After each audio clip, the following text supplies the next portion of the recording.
সুপ্রিয় শিক্ষার্থীবৃন্দ, আমরা আইসিটি এর আগের ক্লাসে অর্থাৎ পূর্ববর্তী ক্লাসটিতে আমরা পঞ্চম অধ্যায়ের অ্যালগরিদম কাকে বলে, কিভাবে লিখতে হয়, ফ্লোচার্ট কাকে বলে, ফ্লোচার্ট কত প্রকার এবং কি এবং প্রোগ্রাম ফ্লোচার্টের যে চিহ্নগুলো কোন ক্ষেত্রে কোন চিহ্ন ব্যবহার করা হয় সেগুলো নিয়ে আলোচনা করেছিলাম। তো আজকে আমরা কয়েকটি অ্যালগরিদম এবং ফ্লোচার্ট দেখব। তো দেখো, আমরা জানি যে প্রোগ্রাম ফ্লোচার্ট মূলত 4 প্রকারের হয়ে থাকে। সেই 4 প্রকারের একটাকে বলা হয় সরল অনুক্রম,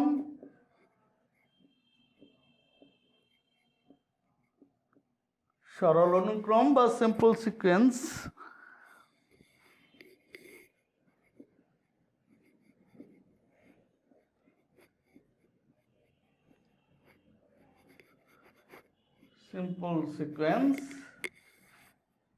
আরেকটাকে বলা হয় সিদ্ধান্ত গ্রহণ বা নির্বাচন, সিলেকশন, যেটাকে আমরা বলি নির্বাচন বা সিলেকশন।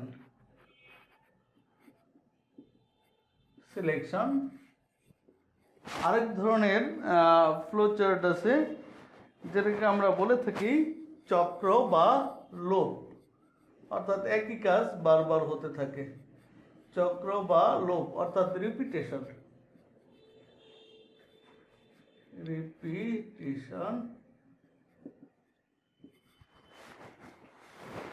এবং আরেকটাকে আমরা বলি লম্ফ বা জাম্প বলে থাকি। জাম্প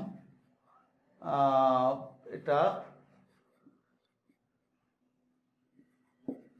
কোন একটা সরল অনুক্রম ব্রেক করার জন্য আগে বা পরে যেতে পারে।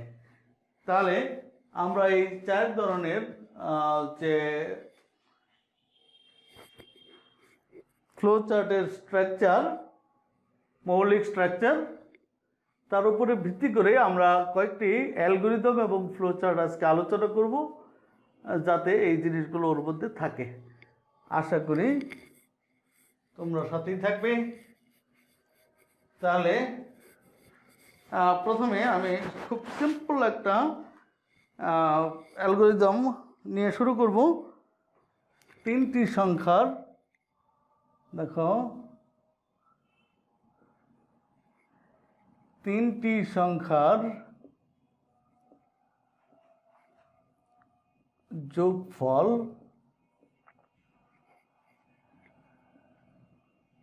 নির্ণয়ের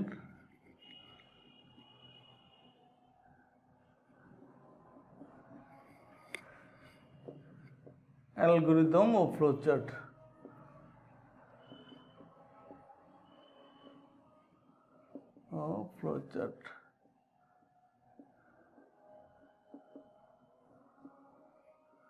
তো দেখো, এখন প্রশ্ন হচ্ছে 3টি সংখ্যা যোগ করবে, তাহলে তোমার এখানে যে যে বিষয়গুলো লাগবে, 1 নম্বর হলো 3টি সংখ্যা জানতে হবে, সংখ্যা 3টি জানতে হবে।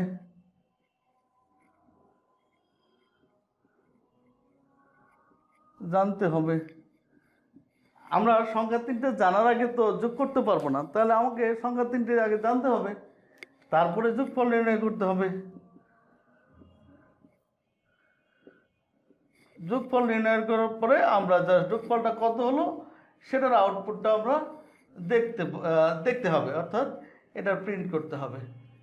তাহলে নিশ্চয়ই বুঝতেছ যে এই সিম্পল এই কাজটা করলেই শেষ, আর এর আগে একটা শুরু আছে। তাহলে দেখো, অ্যালগরিদম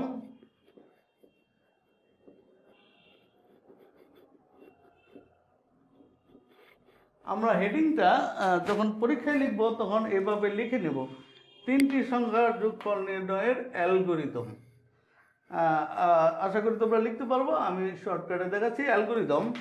তাহলে 1 নম্বর ধাপ, যে কোনো প্রোগ্রামের প্রথম ধাপে প্রোগ্রামটা শুরু হয়, অর্থাৎ আমরা এটা শুরু করে থাকি। তাহলে 1 নম্বর ধাপে আমরা বলবো শুরু করি বা শুরু করো।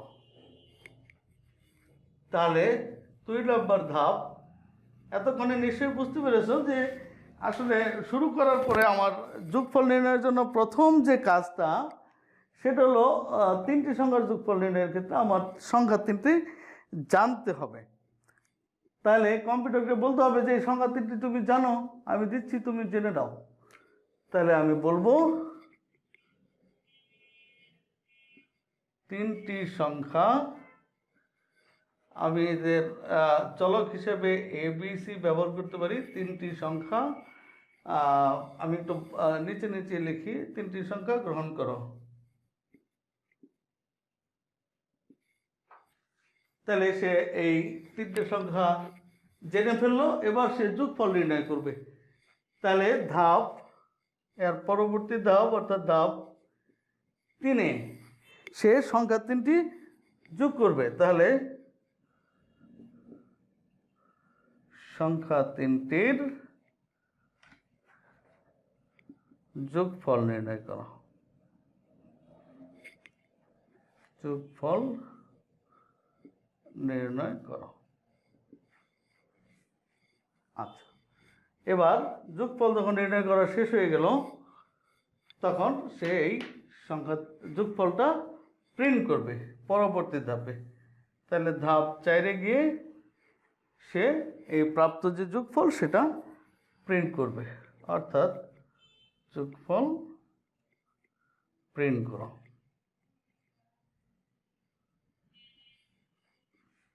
তা যোগফল প্রিন্ট করার পরেই শেষ, অর্থাৎ পরের ধাপে আমরা প্রোগ্রামটাকে শেষ করতে বলবো, অর্থাৎ শেষ করো। এই হলো 3টি সংখ্যার যোগফল নির্ণয়ের অ্যালগরিদম। এখন আমরা জানি অ্যালগরিদমের সাথে ফ্লোচার্টও আসে। তাহলে আমরা জাস্ট অ্যালগরিদম দেখে দেখেও ফ্লোচার্ট করতে পারি। তাহলে 3টি সংখ্যার যোগফল নির্ণয়ের ফ্লোচার্টটা আমরা এখানে দেখি। ফ্লোচার্ট লেখার ক্ষেত্রে আমাদের এই জায়গায় কেয়ারফুল থাকতে হবে, অর্থাৎ রেসপেক্টিভ যে প্রতীক সেই প্রতীক ব্যবহার করতে হবে। এখন তোমার মনে হলো যে আমি অন্য একটা প্রতীক ব্যবহার করি, তাহলে হবে না, কারণ তোমার এই প্রতীকটা সবাই জানবেও না, গ্রহণযোগ্যও না। তাহলে আমরা প্রথম ধাপে শুরু করি। তাহলে দেখো, আমরা এই ধরনের একটা চিহ্ন ওভাল বলা হয়ে থাকে, ওভাল চিহ্ন ব্যবহার করা হয়ে থাকে। তাহলে জাস্ট এটা দ্বারা শুরু করি, স্টার্ট বা শুরু করি।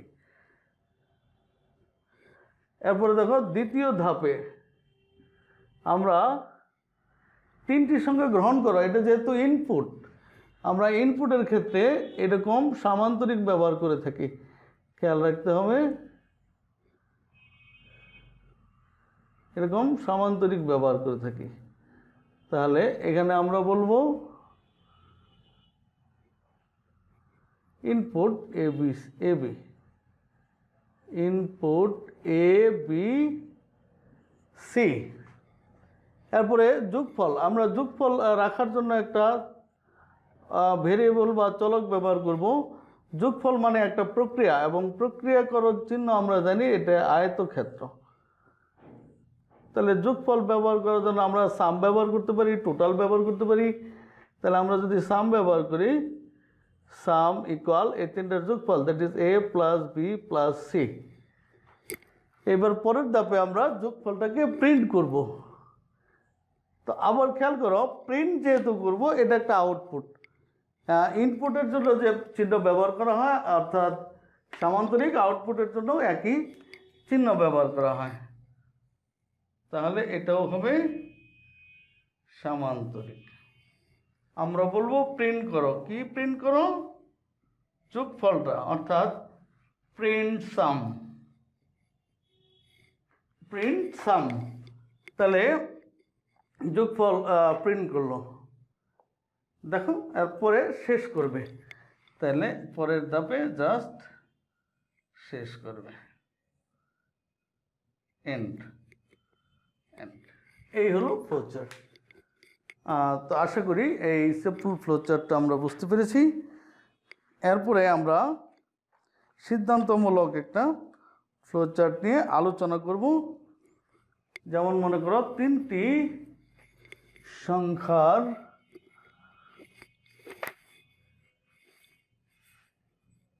সংখ্যার মধ্যে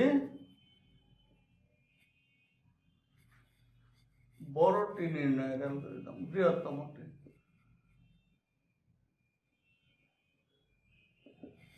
বড়টি নির্ণয়ের অ্যালগরিদম এবং ফ্লোচার্ট। এখন এই জিনিসটা বোঝার জন্যে আমি প্রথমে আলোচনা করে নেব কি কি ঘটনা ঘটতে পারে, তারপরে আমরা একটু অ্যালগরিদমে যাব। ধরো তুমি তিনটা সংখ্যা নেবে, সেই তিনটা সংখ্যাকে তুমি মনে করো এ, বি এবং সি এর মধ্যে রাখবে। তাহলে এবিসি এর মধ্যে রাখার পরে প্রথমে একটু খেয়াল করো, তুমি তো শুরু করবেই, শুরু যেহেতু করবে তাহলে এটা হবে 1 নম্বর ধাপ, এবং এরপরে তুমি মান যে এবিসি এর জানতে চাইবে, এটা হবে 2 নম্বর ধাপ। এখন মান জানার পরে কে বড় কে ছোট এটা তোমাকে চিন্তা করতে হবে। তাহলে সেই ক্ষেত্রে প্রশ্ন আসবে, প্রথমে আমরা দুইটা নিয়ে কম্পেয়ার করব, মনে করো এ এবং বি নিয়ে কম্পেয়ার করব। তাহলে আমি যদি প্রশ্ন করি এ কি বি এর চেয়ে বড়, এ কি বি এর চেয়ে বড়, তাহলে এখানে দুই ধরনের উত্তর আসতে পারে। তাহলে আমি যে প্রশ্নটা করলাম এটাকে আমরা বলবো 3 নম্বর ধাপ। এখন দুই ধরনের উত্তর আসতে পারে, যেমন এ বি এর চেয়ে বড় হতে পারে, অর্থাৎ হ্যাঁ হতে পারে, আবার নাও হতে পারে। তাহলে উত্তর যদি এখানে হ্যাঁ হয়ে যায় তাহলে আমরা বুঝবো এখানে এ বি এর চেয়ে বড় যেহেতু, তাহলে আমার আর বি নিয়ে চিন্তা করার দরকার নেই। আমি এখানে তখন এ এবং সি এর মধ্যে কম্পেয়ার করব, যেহেতু এখানে এ বি এর চেয়ে অলরেডি বড় হয়ে গেছে। তাহলে এখানে তখন একটা প্রশ্ন আসবে যে এ কি সি এর চেয়ে বড়, তখনও দুই ধরনের উত্তর আসতে পারে। একটু খেয়াল করে দেখো কি আসতে পারে। এখানে বলতে পারে আচ্ছা, যেহেতু এখানে আরেকটা সিদ্ধান্ত হবে, তাহলে এটা ধাপ 3 হলে এটাকে আমরা 4 বলতে পারি। হ্যাঁ, এখানে উত্তর আসতে পারে হ্যাঁ, অথবা উত্তর আসতে পারে না। একইভাবে খেয়াল করো, যখন এই আমরা বলবো এ কি বি এর চেয়ে বড়, উত্তর হবে যদি হয় যে না। যদি না হয় তাহলে দুইটা ঘটনা করতে পারে, এ বি এর সমান অথবা এ বি এর চেয়ে ছোট। আমরা যদি এখানে আরো স্পষ্ট করে দেই তাহলে আমরা লিখতে পারি ভিন্ন ভিন্ন তিনটি সংখ্যার মধ্যে, ভিন্ন ভিন্ন তিনটি সংখ্যার মধ্যে বড়টি নির্ণয় করো।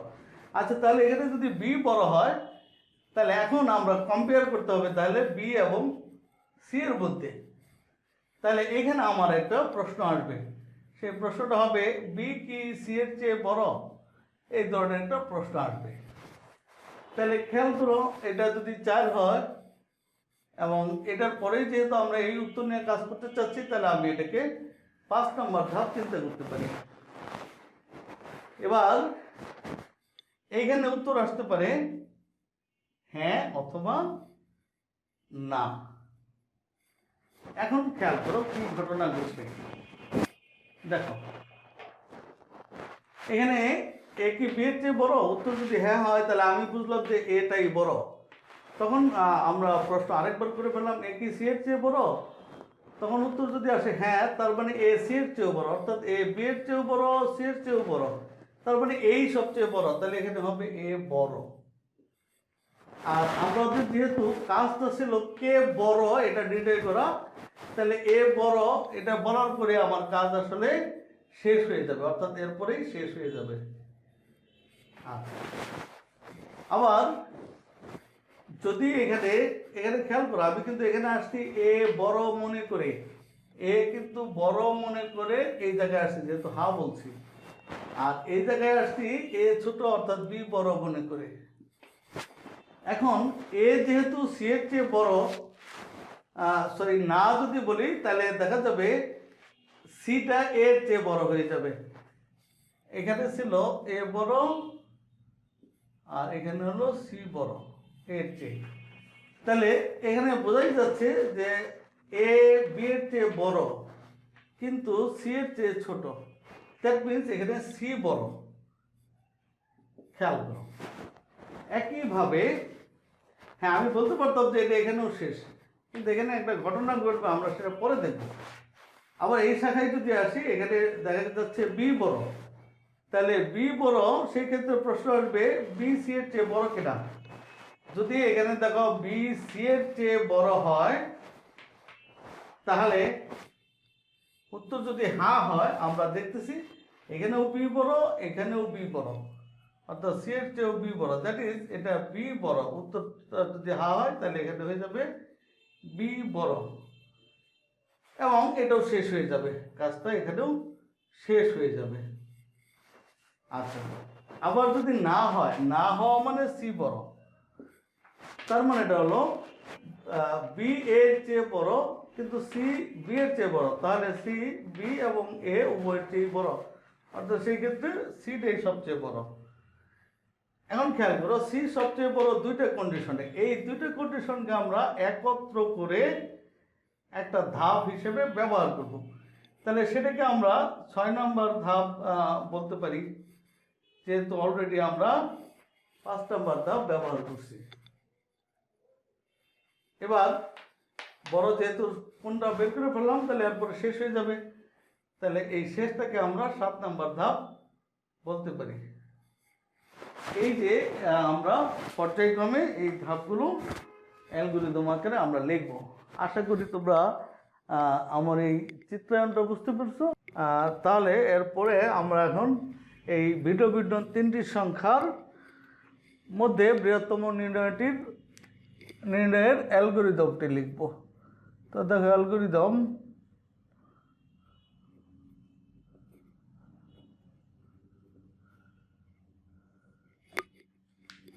আমরা বরাবরের মতোই প্রত্যেকটা অ্যালগরিদমের 1 নম্বর ধাপে লিখি শুরু করো। তাহলে শুরু করো। এরপরে দেখো ধাপ 2-এ যেহেতু আমরা 3টি সংখ্যার মধ্যে বৃহত্তমটি বের করব, তাহলে 3টি সংখ্যা আমাকে জানতে হবে। তাহলে আমরা ধাপ 2-এ বলবো 3টি সংখ্যা আমরা আলাদা আলাদা 3টে চলকে রাখবো, গ্রহণ করো। অর্থাৎ তখন এই 3টি সংখ্যার মান বের হয়ে যাবে। তাহলে আমার 1 নম্বর ধাপ, 2 নম্বর ধাপ। এবার দেখো, আমরা এতক্ষণ যে বোঝাচ্ছিলাম সেখানে বলছে 3 নম্বর ধাপে আমরা প্রশ্ন করব এ বি এর চেয়ে বড় কিনা। তাহলে ধাপ 3 আমরা বলবো এ কি বি এর চেয়ে বড়?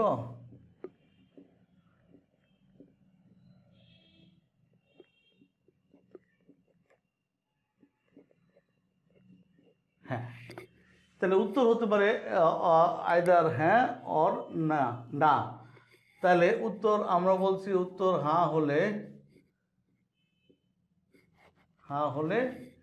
দেখো, উত্তর হ্যাঁ যদি হয়, তাহলে আমরা এই প্রশ্ন করতে চেয়েছি যেটা 4 নম্বর ধাপে, তাহলে তাকে 4 নম্বর ধাপে যেতে বলবো। উত্তর হ্যাঁ হলে ধাপ 4-এ যাও, ধাপ 4-এ যাও। আচ্ছা, এবার উত্তর তো নাও হতে পারে। যদি না হয়, তাহলে আমরা বলবো যে ধাপ 5-এ যাও, কারণ উত্তর না হলে আমরা এই প্রশ্ন করবো, সেটা ধাপ 5-এ রাখতে চেয়েছি। তাহলে না হলে ধাপ 5-এ যাও। এই আমাদের 3 নম্বর ধাপটার কাজ শেষ হয়ে গেল। তাহলে এবার আমরা 4 নম্বর ধাপ করব। 4 নম্বর ধাপে আমরা একটা প্রশ্ন করতে চেয়েছিলাম, সেটা ছিল ধাপ 4। প্রশ্নটা ছিল এ সি এর চেয়ে বড় কিনা। এ কি সি এর চেয়ে বড়?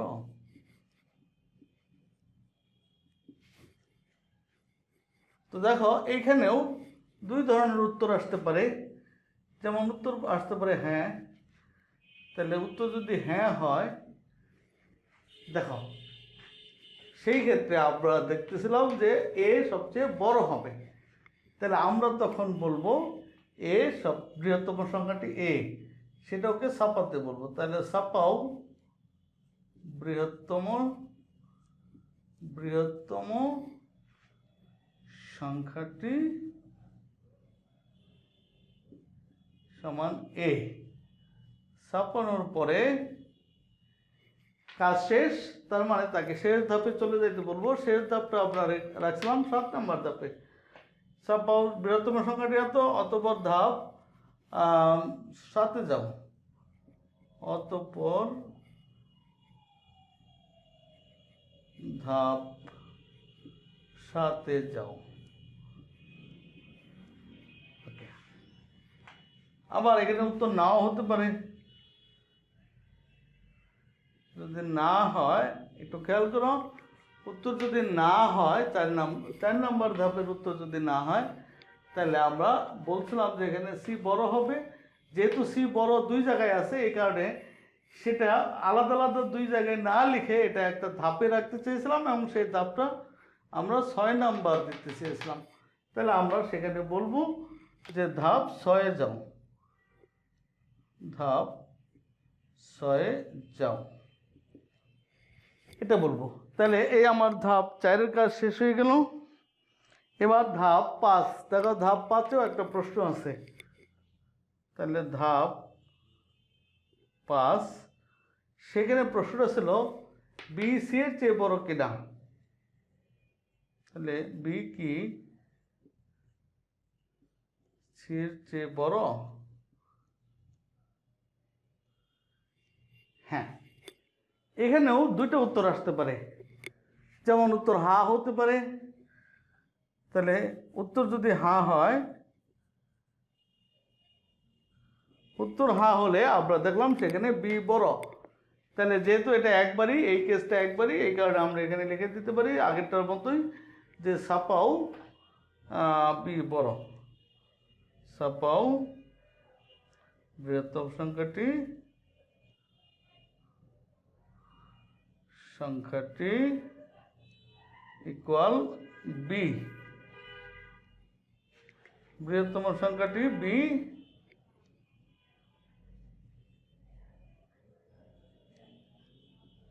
এরপরে তাকে, যেহেতু বৃহত্তম সংখ্যাটা ছাপাইলেই শেষ হয়ে যাবে, তখন তাকে শেষে চলে যেতে বলবো, অর্থাৎ ধাপ 7-এ যাও। তাহলে অতঃপর, আচ্ছা আমি নিচেই লিখি, অতঃপর ধাপ 7-এ যাও, অর্থাৎ শেষ ধাপ। তাহলে ধাপ 5-এর কাজও শেষ। আর ধাপ 1 শেষ, 2 শেষ, 3 শেষ, 4 শেষ, 5 শেষ। এরপরে ধাপ 6। দেখো, ও সরি, এখানে উত্তর হা, এখানে দুটো অপশন আছে, উত্তর নাও হতে পারে। অর্থাৎ বি কি সি এর চেয়ে বড়, এখানে দুটো উত্তর, একটা হা হতে পারে অথবা না হতে পারে। তাহলে আমাকে উত্তর যদি না হয় তাহলে কি করবে সেটা উল্লেখ করতে হবে। তাহলে না হলে আমরা বলছি, উত্তর যদি না হয় তাহলে ওই যে সি বড় সেটা ছাপতে বলছি, এবং সেটা এই কেসটা আগেও আছে, এই কারণে দুটো মিলে 6 নম্বর ধাপে রাখতে চেয়েছিলাম। তাহলে আমরা বলবো ধাপ 6-এ যাও। এইবার ধাপ 6। তাহলে ধাপ 6 একটু খেয়াল করো, দুই জায়গায় আমরা এখানে আছে। ধাপ 6-এ বলছিলাম ছাপাইতে হবে যে সি বড়। তাহলে ছাপাও ও ধাপ 6।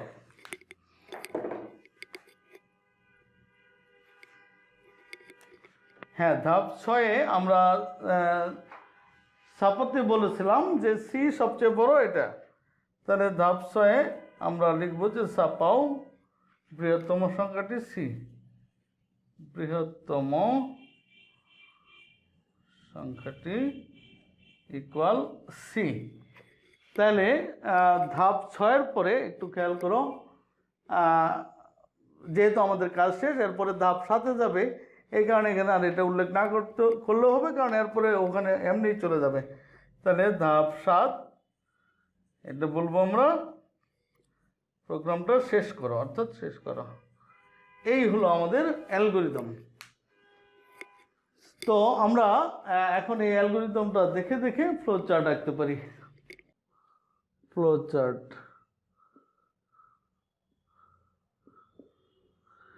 তাহলে আমাদের ধাপ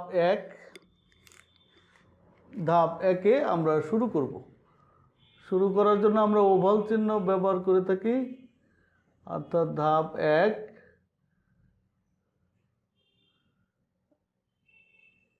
স্টার্ট। এরপরে ধাপ 2-এ দেখো, আমরা বলছিলাম যে এখানে 3টি সংখ্যার মান গ্রহণ করব। তো আমরা জানি যে মান গ্রহণ এটা একটা ইনপুট, এবং ইনপুটের জন্য আমরা সামান্তরিক ব্যবহার করে থাকি। তাহলে এখানে আমরা লিখব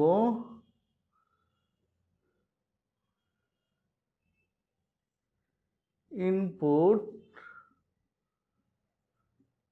এ বি সি। তাহলে ইনপুট দেওয়ার পরে আমাদের 3 নম্বর ধাপে দেখো, 3 নম্বর ধাপে এখানে প্রশ্ন আসবে যে এ বি এর চেয়ে বড় কিনা। তাহলে 3 নম্বর ধাপে আমরা প্রশ্ন করব এ কি বি এর চেয়ে। আমরা জানি প্রশ্ন করার জন্য, অর্থাৎ সিদ্ধান্ত নেওয়ার জন্য এই চিহ্ন ব্যবহৃত হয়। এ কি বি এর চেয়ে বড় কিনা এই প্রশ্ন করব। এখন এই প্রশ্নটার উত্তর 2টা হতে পারে, ইয়েস হতে পারে, আমরা দেখলাম এটার উত্তর ইয়েস হতে পারে এবং নো হতে পারে। তাহলে এটার উত্তর যদি ইয়েস হয়, মনে করো এটার উত্তর হলো ইয়েস, অথবা এটার উত্তর হলো নো। তাহলে আমরা দেখলাম যদি ইয়েস হয়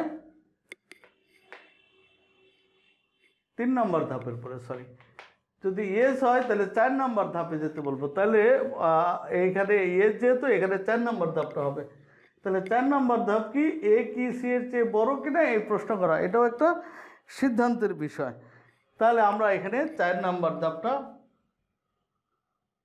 এইখানে অ্যাপ্লাই করব, আর সেটা ছিল এ সি এর চেয়ে বড় কিনা। তাহলে এটাও একটা কোশ্চেন, এ সি এর চেয়ে বড় কিনা।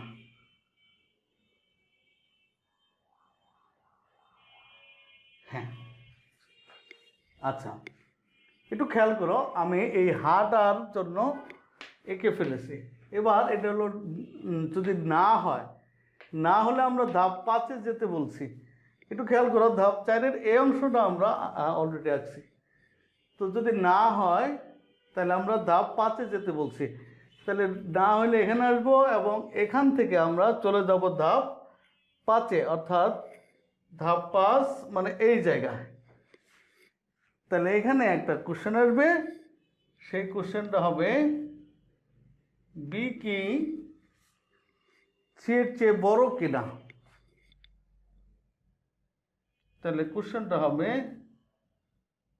বি কি সি এর চেয়ে বড় কিনা। ওকে, তাহলে আমার এই 5 নম্বর ধাপটাও, অর্থাৎ এই কোশ্চেনটা কমপ্লিট হয়ে গেল। আমাদের কিন্তু একদম ধাপ পূরণ করে আসতে হবে। এখন দেখো 4 নম্বর ধাপ আমরা এই পর্যন্ত আসছিলাম, এই নাটা এটাও আমরা করে ফেললাম, অর্থাৎ না হলে সে এখানে যাবে। এবার 4 নম্বর ধাপে যে কোশ্চেনটা করে রাখছি সেখানে উত্তর হা হতে পারে এবং না হতে পারে। তাহলে এখানে উত্তরটা যদি হা হয় তাহলে আমরা ছাপতে বলছিলাম যে ছাপাও এ হচ্ছে বৃহত্তম সংখ্যা। তাহলে এখানে উত্তরটা যদি হা হয়, খেয়াল করো, তাহলে সে ছাপবে, এখানে আমরা যদি ইয়েস হয় তাহলে সে ছাপবে এ হচ্ছে সবচেয়ে বড় সংখ্যা। ছাপাটা যেহেতু আউটপুট, তাহলে আউটপুটের জন্য ওই যে আমরা বললাম সামান্তরিক ব্যবহার করতে হবে। তাহলে সে ছাপবে এ ইজ